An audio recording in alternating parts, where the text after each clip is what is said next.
नमस्कार, मैं हूं चारुल कौशिक। स्वागत है आपका इंडिया वॉइस में। चलिए बढ़ते हैं आज के बुलेटिन की ओर। भारतीय जनता पार्टी ने सोमवार को अपना 47वां स्थापना दिवस मनाया। इस खास मौके पर बीजेपी ने अपनी पार्टी को कार्यालयों में बीजेपी का झंडा फहराया और कार्यकर्ताओं ने संगठन के इतिहास, विचारधारा और उपलब्धियों को याद किया।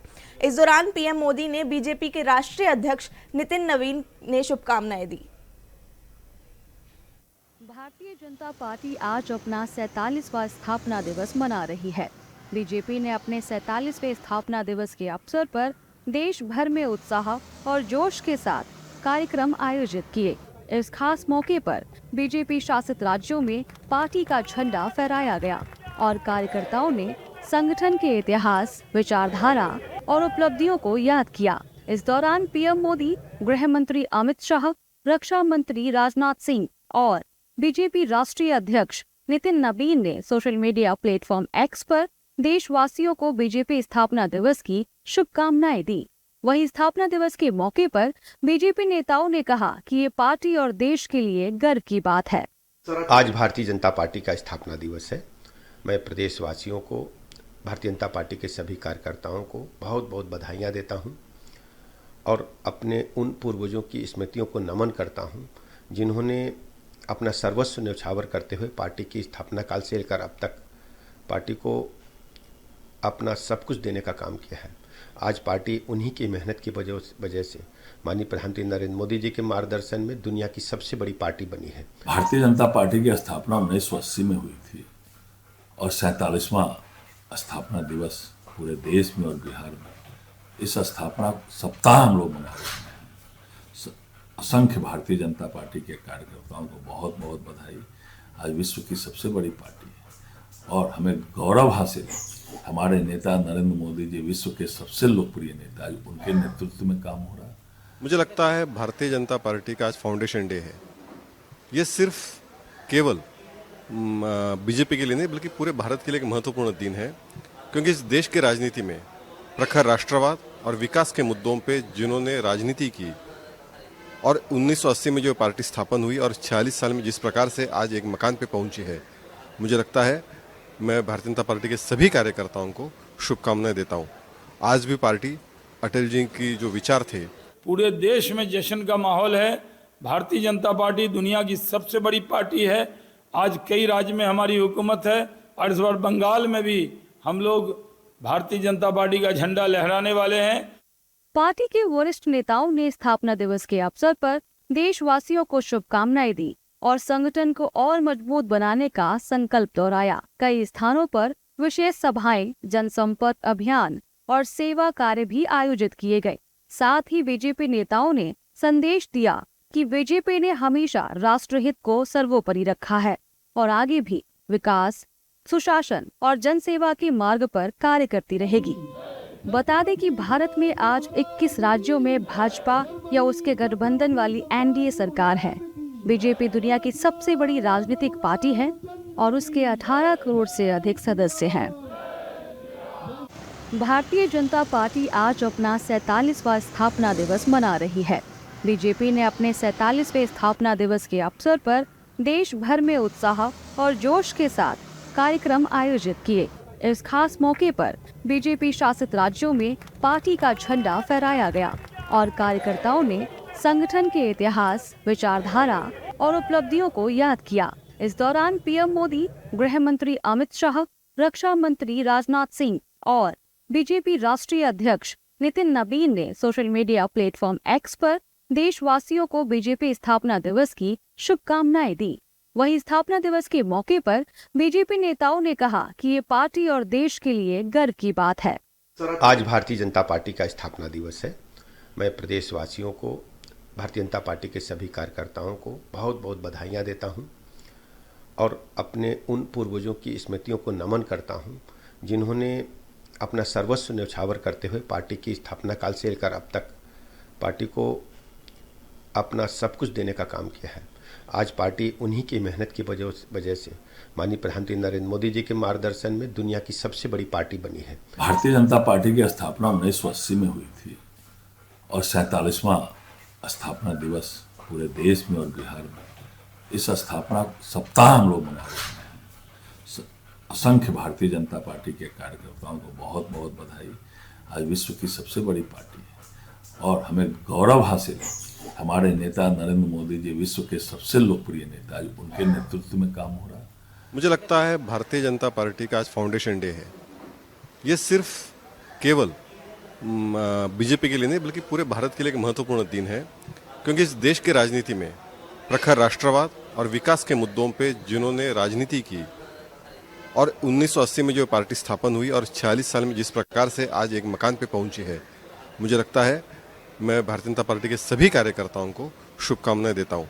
आज भी पार्टी अटल जी की जो विचार थे, पूरे देश में जश्न का माहौल है। भारतीय जनता पार्टी दुनिया की सबसे बड़ी पार्टी है। आज कई राज्य में हमारी हुकूमत है और इस बार बंगाल में भी हम लोग भारतीय जनता पार्टी का झंडा लहराने वाले हैं। पार्टी के वरिष्ठ नेताओं ने स्थापना दिवस के अवसर पर देशवासियों को शुभकामनाएं दी और संगठन को और मजबूत बनाने का संकल्प दोहराया। कई स्थानों पर विशेष सभाएं, जनसंपर्क अभियान और सेवा कार्य भी आयोजित किए गए।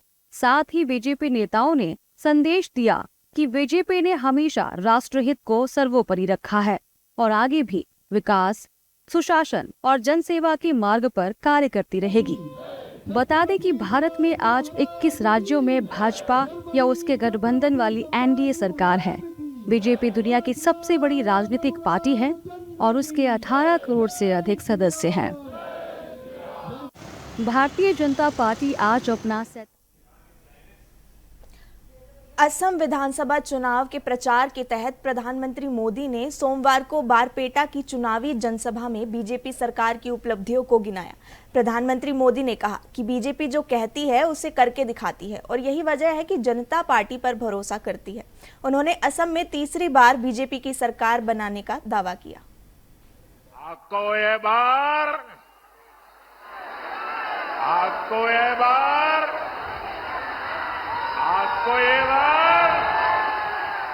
असम विधानसभा चुनाव के प्रचार में प्रधानमंत्री नरेंद्र मोदी ताबड़तोड़ रैलियां कर रहे हैं।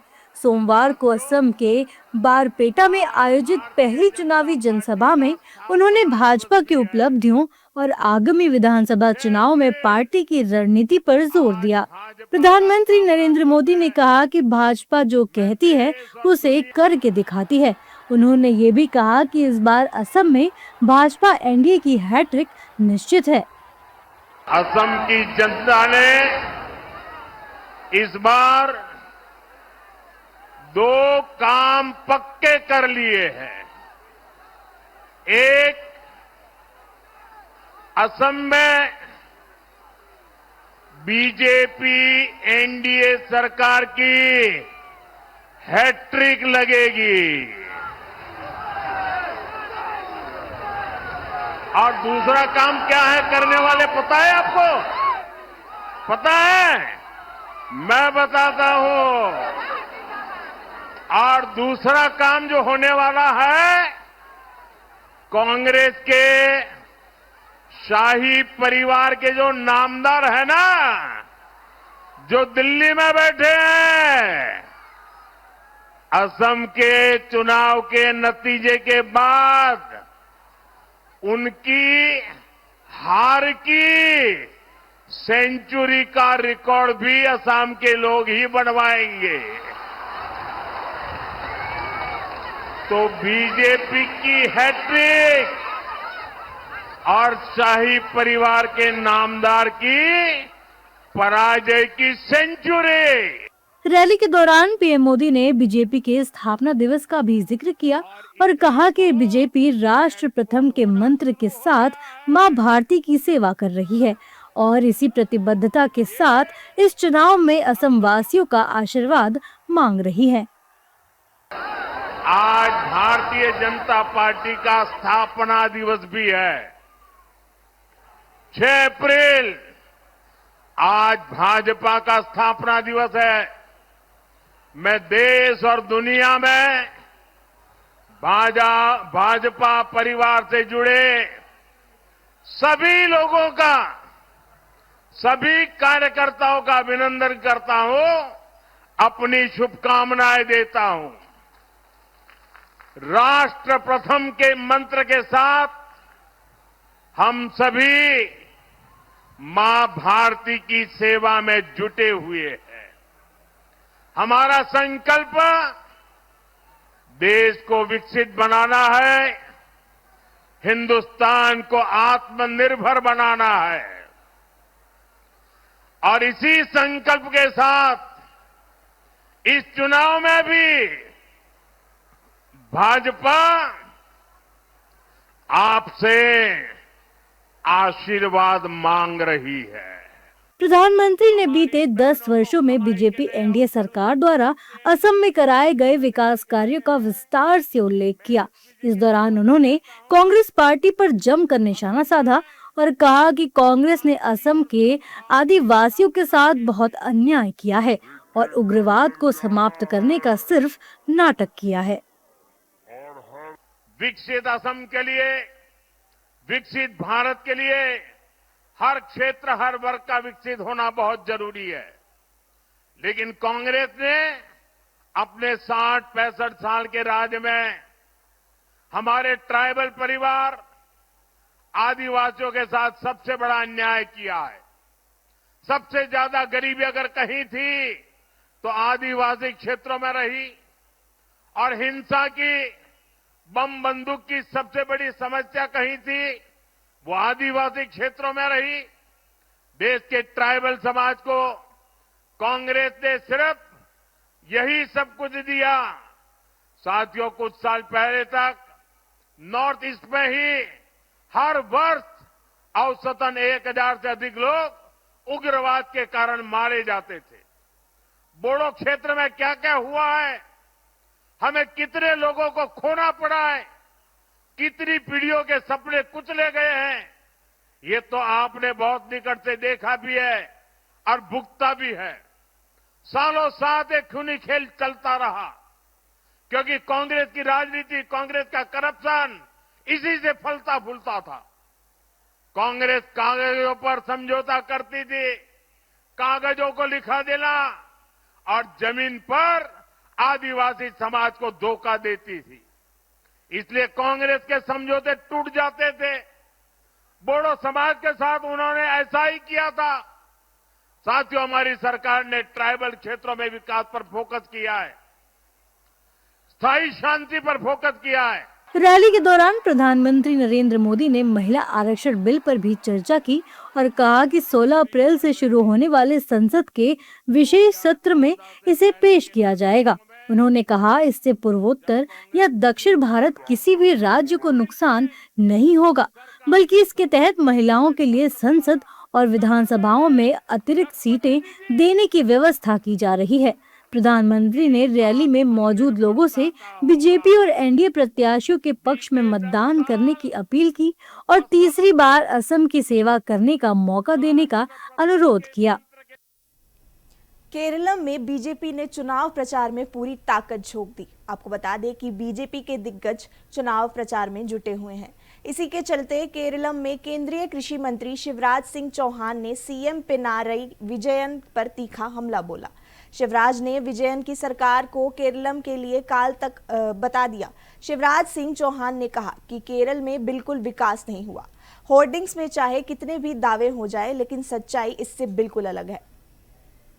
केरलम में बीजेपी ने चुनाव प्रचार में पूरी ताकत झोंक दी है। बीजेपी के दिग्गज चुनावी मैदान में डटे हुए हैं। इसी की वजह से केरलम में केंद्रीय कृषि मंत्री शिवराज सिंह चौहान ने मुख्यमंत्री पिनरई विजयन पर तीखा हमला किया। उन्होंने विजयन की सरकार को केरलम के लिए काल तक बता दिया। शिवराज सिंह चौहान ने कहा कि केरल में बिल्कुल विकास नहीं हुआ है। होर्डिंग्स में चाहे कितने ही दावे हो जाएं, लेकिन सच्चाई इससे बिल्कुल अलग है। केरलम का काल बन गई है ये पिनराई विजयन की सरकार। अभी मैंने बड़े बड़े होर्डिंग देखे मुख्यमंत्री के, शानदार होर्डिंग। मुस्कुराते हुए हमारे पिनराई विजयन जी मुस्कुरा रहे हैं। जनता रो रही है, लोग परेशान है, कह रहे बड़ा विकास हुआ है। पिनराई जी, तुम्हारी फाइलों में केरल का मौसम गुलाबी है, मगर ये आंकड़े झूठे हैं और ये दावा किताबी है। यहाँ कहीं विकास देखने को नहीं मिलता। यहाँ का किसान भी रो रहा है, किसान भी परेशान है। शिवराज सिंह चौहान यहीं पर नहीं रुके। उन्होंने कहा कि विजयन ने भगवान तक को नहीं छोड़ा और सबरीमला मंदिर का सोना तक चुरा कर ले गए। ये लोग इंसान को क्या छोड़ेंगे? इनने तो भगवान को भी नहीं छोड़ा, सबरीमाला मंदिर का ही सोना चुरा के ले गए। देते हैं भगवान को धोखा, इंसान को क्या छोड़ेंगे। इनने तो भगवान को भी धोखा दिया है। सोना चोरी हो जाता है, अपराधियों के नाम आते हैं, सब सीपीएम के निकलते हैं, लेकिन उनके खिलाफ कार्रवाई नहीं होती, लीपापोती कर दी जाती है। केरलम का आज नहीं, ये भविष्य भी बिगाड़ने पे आमदा है।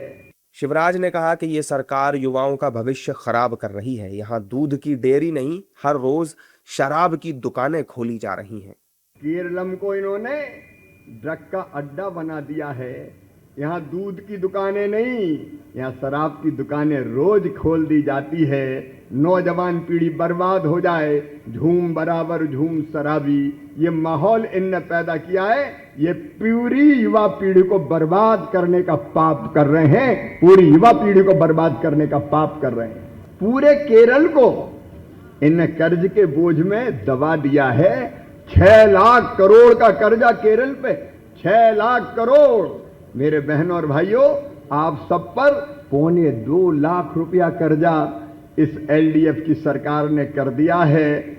शिवराज सिंह चौहान बीजेपी के स्टार प्रचारकों में शामिल हैं। मध्य प्रदेश के मामा कहलाने वाले शिवराज ने एक एक करके केरलम की एलडीएफ सरकार पर बड़े निशाने साधे। केरलम विधानसभा की 140 सीटों के चुनाव के लिए 9 अप्रैल को वोटिंग होनी है और वोटों की गिनती और परिणाम 4 मई को घोषित कर दिए जाएंगे।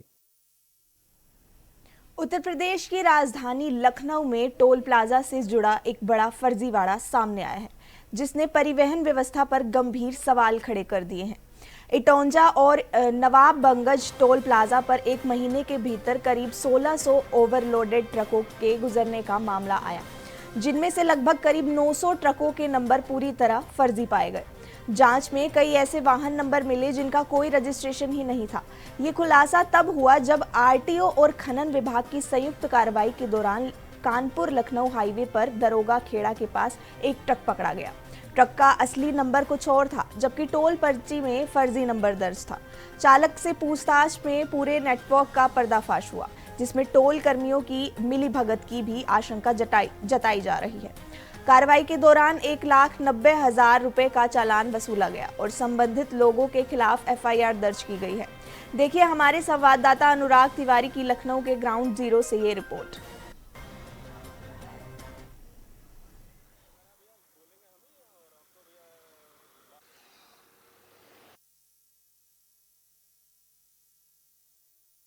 इस वक्त हम लखनऊ को सीतापुर से जोड़ने वाले राष्ट्रीय राजमार्ग के इटौंजा टोल प्लाजा पे खड़े हैं। मेरे सहयोगी हरीश अगर आपको दिखाएं तो ये इटौंजा टोल प्लाजा है।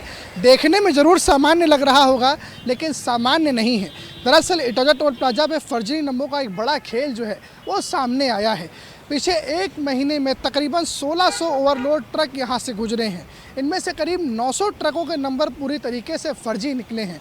दरअसल जो फर्जी नंबर निकले हैं उनकी जब जांच की गई तब पता चला कि वो पोर्टल पे भी नहीं है, यानी कि उनके कोई रिकॉर्ड नहीं है और वो ट्रक्स यहाँ से धड़ल्ले से निकल गए। इस बैरियर को यहाँ से वो लांघ गए, चाहे इधर जाना हो चाहे उधर जाना हो, लांघने में कहीं कोई दिक्कत नहीं आई। दिक्कत क्यों नहीं आई, ये एक बड़ी चीज़ है। तस्वीरें आप देखिए, गाड़ी यहाँ से आ जा रही हैं। ये टोल प्लाजा है, शाम का वक्त है और पिछले एक महीने में 1600 व्हीकल्स यानी 1600 जो ट्रक्स हैं वो यहाँ से गुजरे और किसी ने भी कोई जो जांच है, किसी प्रकार की कोई जांच नहीं होती है। अब आप तस्वीरें अगर देखें तो कितना व्यस्त रोग है। मेरा सहयोगी हरीश जी अगर आपको दिखाएं, सहयोगी जी दाईं तरफ दिखाएं आप, ये देखें इतना व्यस्त रास्ता है और यहाँ से लगातार जो ट्रक्स हैं वो जा ही रहे हैं। तमाम ऐसे ट्रक्स जो ओवरलोड हैं वो भी यहाँ से निकले, लेकिन इन सब के बीच में कोई भी साहब यहाँ नज़र नहीं आए जो रुक के ये पूछ लेते कि जनाब कहाँ चले आप लखनऊ की ओर, या फिर जनाब सीतापुर की ओर जा रहे हैं, ओवरलोड क्यों जा रहे हैं, नंबर कहाँ है, ज़रा दिखा दीजिए। किसी ने कुछ भी नहीं पूछा क्योंकि कोई था ही नहीं पूछने को।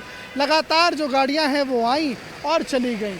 ये तस्वीरें इस समय टोंजा टोल प्लाजा की है जहां पर नंबर को लेकर एक बड़ा खेल जो है वो सामने आया है और तस्वीरें जो है वो आपको देखने को मिल रही है। सहयोगी हरीश एक बार मेरे साथ इधर आ जाएं, पीछे की तरफ आप दिखाएं आकर के।